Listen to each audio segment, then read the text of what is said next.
जय शिवराय.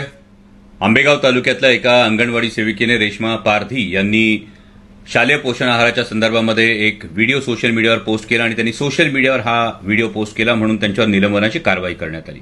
खरं तर ही निलंबनाची कारवाई निषेधार्ह आहे. चोर सोडून संन्याशाला फाशी देण्याचा हा प्रकार आहे आणि अशी कारवाई करणाऱ्यांनी आधी 11 शिट्ट्या देऊन जे हरभरे, वाटाणे आणि काबुली चणे शिजत नाहीत ना ते आधी खाऊन दाखवावे.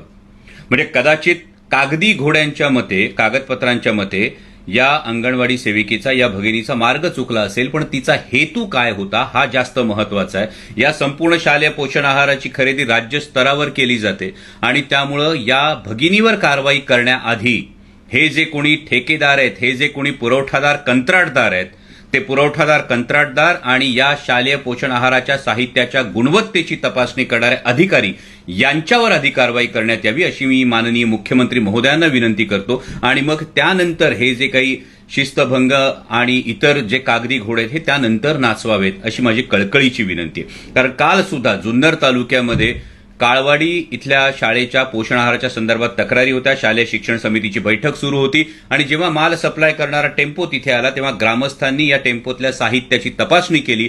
त्यातली हळद आणि मिरची पावडर यामध्ये भेसळ असल्याचं ग्रामस्थांच्या निदर्शनास आलं आणि ग्रामस्थांनी अजूनही तो टेम्पो पकडून ठेवलेला आहे. जर राज्यात ठिकठिकाणी या गोष्टी होत असतील तर नेमकं या भ्रष्टाचाराला कोण पाठीशी घालतंय, याच्यात कुणाचे नेमके हात गुंतलेले आहेत, कुणाचे हितसंबंध गुंतलेले आहेत याची माननीय मुख्यमंत्री महोदयांनी सखोल चौकशी करावी.